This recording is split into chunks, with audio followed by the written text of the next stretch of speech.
repartir de plus belle, n'est-ce pas? N'est-ce pas? Et pour ça, quoi de mieux qu'il faut suivre la canne? Ah bah ça oui, elle nous indique le chemin. Numéro 4. Quel film cette fois? On brûle d'impatience. Suspense est insoutenable. Deuxième sous-sol. Oh là là là là. Oh. Ah ouais, d'accord. C'est pas style. Faut aller au 4 normalement. Ah bah dis donc, je crois que... Mais économise, économise.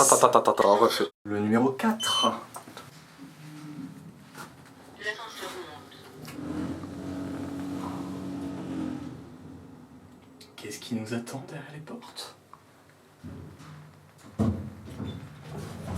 étage. Oui. La porte s'ouvre.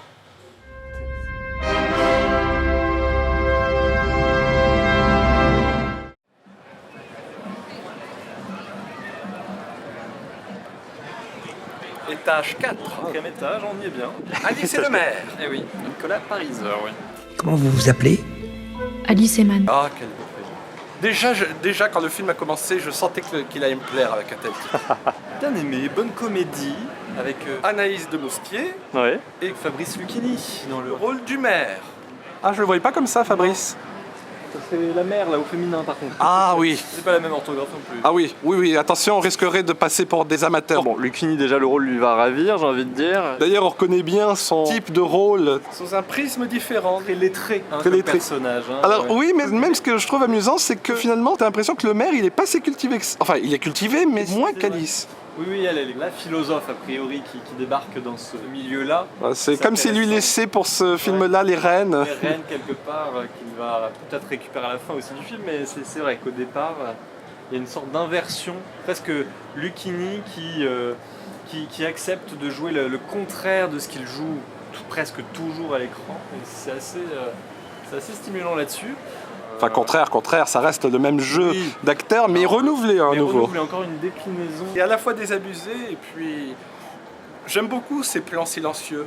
Des plans sur lui où il dit rien qu'à être consterné. C'est ça, et Fait il est rien très d'autre drôle, qu'à se- et il est très drôle en ne faisant rien, donc c'est quand même, il faut avoir du talent pour ça. La consternation habille ces dialogues. C'est ça. Et puis alors bon, moi pour un peu connaître ce milieu-là, on va dire municipal de la mairie, moi je m'y suis retrouvé aussi parce qu'il y a presque cette critique, mais cette critique qui est assez, je pense, qui est pas du tout acerbe, hein, qui est presque assez attachante, dans le sens où il va nous dépeindre le milieu de la municipalité, de la mairie, hein, voilà, avec tout ce que cela implique au niveau effectivement des rapports qu'on peut avoir entre les différentes classes hiérarchiques presque à l'intérieur de cette mairie, enfin classe ou secteur hiérarchique. Et c'est ça qui... mais t'as l'air d'en savoir beaucoup. Moi, je comprends que tu as des relations intéressantes. Quelques-unes, mais je les garde pour moi. Voilà, oui. Tu es des leurs. Je suis dès l'heure. Non. Tu fais partie du complot. Eh oui, je suis bien au regret de l'avouer. Donc très bien, oui, non mais c'est vrai, Alice, voilà, c'est une bonne comédie. Moi je trouve que je me suis pas ennuyé une seule seconde. Mais en tout cas, c'est très pertinent. Très analytique. Ça ne m'étonnerait pas que le réalisateur ait aussi eu une expérience. On aurait comme l'impression que le réalisateur a vécu ça. C'est ça. C'est un peu de la même manière, tu sais, le Chant du Loup là, qu'on a vu il n'y a pas longtemps. Oui, il y a un côté très documenté en fait Voilà. sur le...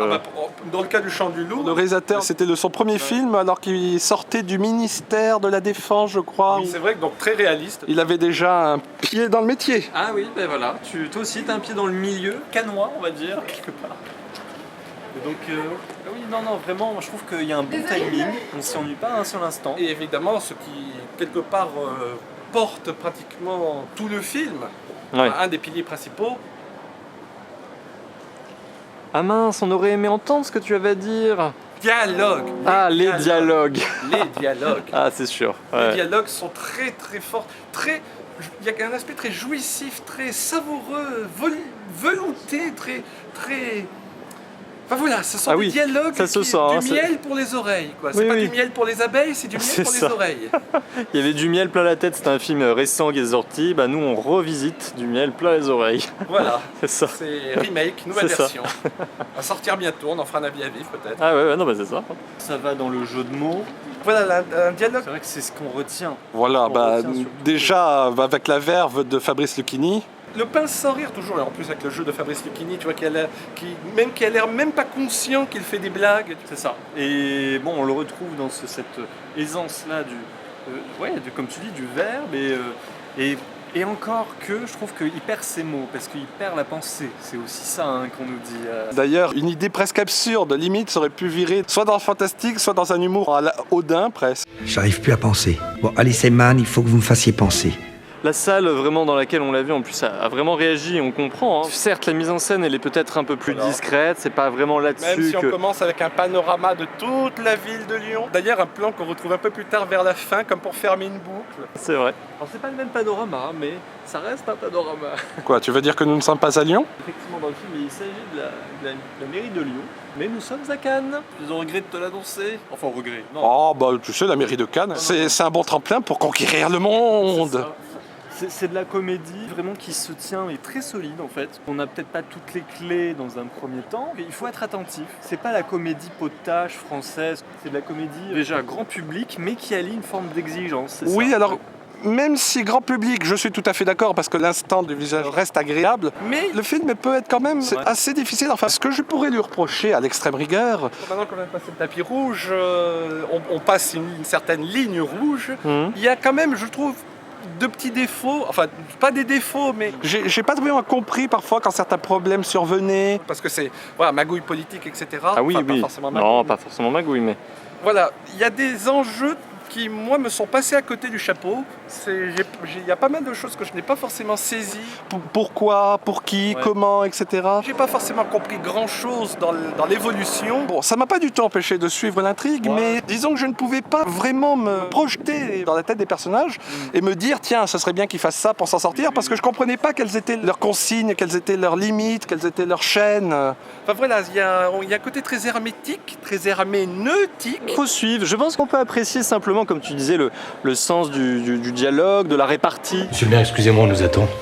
Non, on nous attend pas, on m'attend moi. Non, je crois qu'il est très bienveillant ce film. C'est ça aussi sa qualité. C'est que malgré effectivement un milieu qui peut de l'intérieur paraître vraiment difficile, même agressif, le mot est un peu fort, mais on sent que c'est des pics qui s'envoient les uns les autres et que tout est une affaire de tirer à soi la couverture en fait. Un panier de crabes, comme on dit. Ah oui, c'est ça. Même si ce que j'ai apprécié, c'est que c'était pas forcément manichéen. Certains crabes agressifs du début devenaient un peu plus doux, quoi. C'est ça. Allez, on se réconcilie. Serre-moi la pince. Oui, peut-être qu'à la fin, il y a une forme pas de rédemption, mais où tout un peu converge pour le meilleur.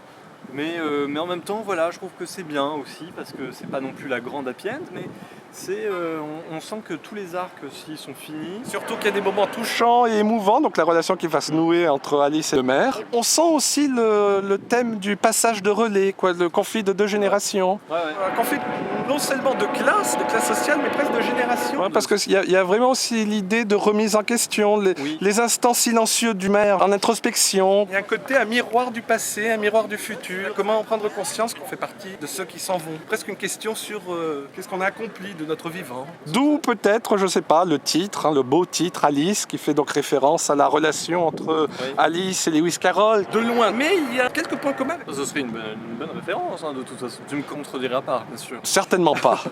Et d'ailleurs, le type d'humour absurde peut aussi rappeler celui du Pays des Merveilles. C'est comme si cette mairie complètement folle était en soi un petit pays des merveilles. Absolument. Eh oui, Alice, toujours Alice. Eh ben, je t'invite, on reprend l'ascenseur. Ah, l'ascenseur serait-il là? Eh ben, rentrons alors. Après toi. Après nous.